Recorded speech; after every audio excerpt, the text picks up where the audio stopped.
benvenuti in questo nuovo video. Oggi andiamo a fare l'unboxing di questo nuovo stereo che ho preso per la mia Spider, Honda su Spider per 159, e andiamo a vedere cosa contiene il pacco.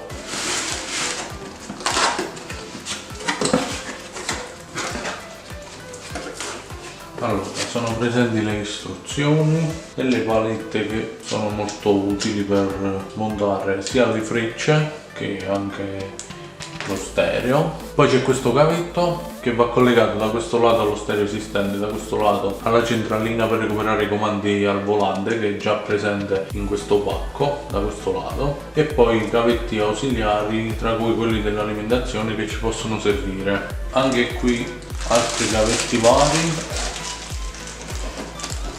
Questa è la centralina per recuperare i comandi al volante, specifica per Alfa Romeo. In questa busta poi troviamo tutti i cavetti per le USB ausiliari, il CarPlay, antenne, wifi, GPS, e qui invece in omaggio c'è una retrocamera che per adesso non monterò. Ed infine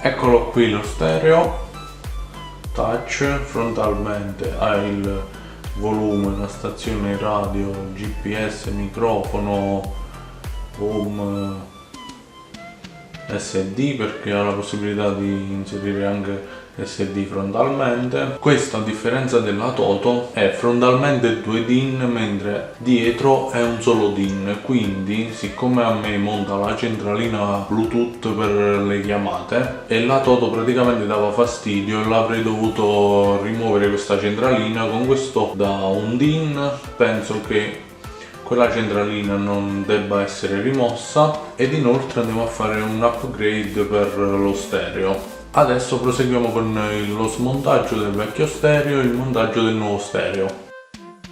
Allora, fase 1, estraiamo lo stereo originale. Allora, molto semplicemente, una volta inserite le due, diciamo, forchette, ci aiutiamo con 2 mani e tiriamo questa di sinistra verso sinistra, questa di destra verso destra, e tiriamo fuori e lo stereo verrà fuori. Una volta tirato fuori, procediamo a staccare tutti i cavetti nella sua parte posteriore. Questa centralina che vedete in basso è la centralina Bluetooth ed è praticamente il motivo per il quale non ho montato la Toto.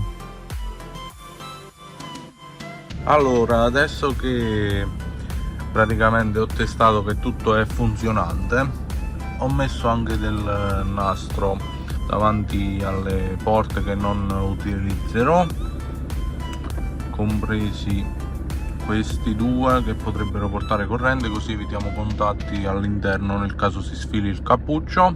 E poi invece, per quanto riguarda tutte le connessioni, allora ho deciso di utilizzare tutte e 3 l'USB, quindi CarPlay più altre 2 USB. Ho smontato il pannellino qui laterale e anche il GPS e li ho fatti passare qui. Adesso non si vede, comunque qui sotto, e vengono fuori qui. Questo è già il GPS. Poi li farò passare qui rimontando il pannellino che c'è qui accanto, non penso dia fastidio, e penso che farò uscire 2 USB qui in questo passaggio, visto che quando sta chiuso comunque il cavetto non si schiaccia.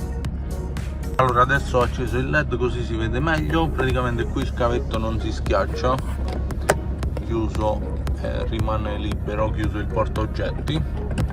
E qui sotto c'è il passaggio che vi dicevo prima, qui in fondo, e praticamente esce proprio qui sotto. Magari metterò qualcosa qui per non far tagliare questi cavi. Faccio uscire il CarPlay qui vicino, poi con l'USB metto il telefono qui e lo collego, così il telefono non sbatte a destra e a sinistra quando cammino per strada, ed ho così tutte le connessioni tipo Spotify, internet, eccetera. Per quanto riguarda invece il TPMS, cioè il sistema di monitoraggio delle pressioni, è molto semplice. Allora, basta collegare ad un USB la ricevente, che rileva automaticamente tutti e 4 i sensori e ci dice anche il livello di batteria. Allora, lo stereo portava già di base questa applicazione TPMS che però non funzionava. Guardando i video su internet ne ho scaricate altre, però quella più semplice è stata proprio questa, Torbau TPMS. Infatti è bastato solamente scaricare l'applicazione e il sistema, l'applicazione ha rilevato già tutto. Come vedete in questa foto avevo staccato anche un sensore della posteriore destra e infatti ce lo segnalava qui, come vedete adesso in foto. Quindi io vi consiglio quest'app per tenere sotto controllo le pressioni e temperature delle gomme, visto che è molto più intuitiva, semplice e fa tutto da solo praticamente. Poi qui in impostazioni possiamo impostare ovviamente le temperature, le pressioni, quindi tutto molto semplice e quindi vi consiglio quest'app. Volevo ricapitolare un attimo la situazione. Avevo spostato il filo Blue Want sul filo che arriva in questa presetta ed è bianco-nero. Il problema che mi è sorto successivamente è che praticamente questo filo bianco-nero porta sempre l'alimentazione, quindi collegandolo con l'amplificatore lasciava l'amplificatore sempre alimentato. Sentivo tipo degli scoppietti nelle casse, tipo pam ogni tanto, e secondo me è dato dal fatto che rimaneva sempre alimentato l'amplificatore delle casse e del subwoofer, e quindi per questo fatto sentivo questi colpetti dalle casse o tipo un fruscio anche, e si scaricava anche la batteria. Adesso, misurando i voltaggi, ho notato che tra qui e la terra, che ho visto in questa presetta dal pin numero 8, però questo varia, cioè il pin può variare da stereo a stereo da questi adattatori, ho visto che c'era 12 volt, cioè un po' di più, 14 per la precisione. Ho pensato di staccare il filo ANT da quello che va all'amplificatore e collegare l'amplificatore su questo rosa che sarebbe l'illuminazione. Infatti ho controllato e con la macchina accesa arrivano 13 volt su questo filo quando attivo le luci, quindi poi arriverà corrente, tensione all'amplificatore solo quando attiverò le luci, e mi sta bene, perché comunque macchina spenta lo stereo non si attiva proprio per i suoi collegamenti interni, funziona solo con macchina accesa ed essendo le luci obbligatorie anche di giorno, questo capita a fagiolo con la risoluzione del mio problema. Comunque vado ad eseguire questo test per poi averne la conferma se ho risolto oppure no. Quindi, ricapitolando, andiamo a ricollegare le presette. Per quanto riguarda i comandi al volante è bastato collegare questa centralina presente già nello stereo ed ha funzionato. I cavi non utilizzati, ci ho messo del nastro avanti. La retrocamera non la collegherò. Per quanto riguarda lo stereo invece ho messo solo l'antenna wifi dello stereo, GPS, CarPlay e 2 USB ausiliari, e qui va collegato quell'adattatore che va là davanti. Proseguiamo al rimontaggio. Una volta ricollegato tutto aspettiamo un attimo che lo stereo si riaccende, ricolleghiamo per bene tutti i fili qua dietro e soprattutto quando lo andiamo a reinserire stiamo molto attenti a non farli schiacciare. Poi continuiamo a mettere a posto anche qui accanto. Completato il montaggio, il risultato finale sarà questo. Ecco qui dove ho fatto uscire le 3 USB, il GPS, adesso manca giusto un attimo sistemarli, mentre il CarPlay l'ho fatto viaggiare qui nella paratia come avevo detto prima, esce lì giù in basso, così quando la macchina è parcheggiata è nascosto e quando mi serve lo alzo e lo utilizzo così con il telefono qui. Allora, come potete vedere, se vado che voglio accendere lo stereo senza chiave inserita non si accende.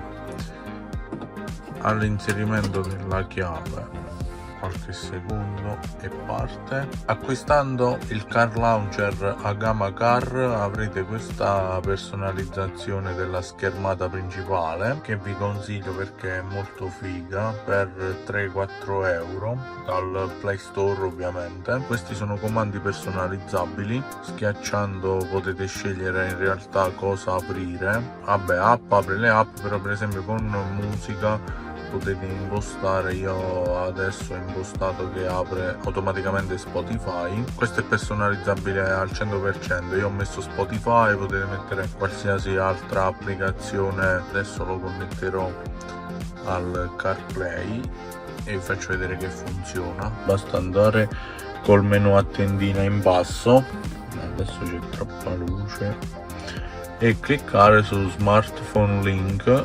Ecco qui, e siamo nel ok, sto usando il microfono, e siamo nel CarPlay praticamente, e dove abbiamo telefono, in ascolto Siri, Google Maps, gli audiolibri e comunque le applicazioni compatibili.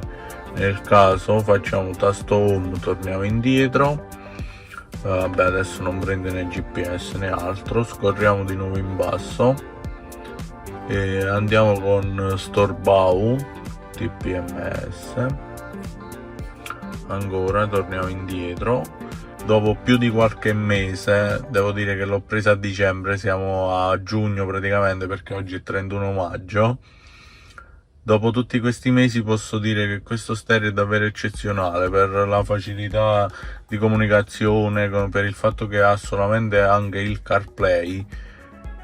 Diventa un qualcosa in più che secondo me al giorno d'oggi non puoi non avere, capito?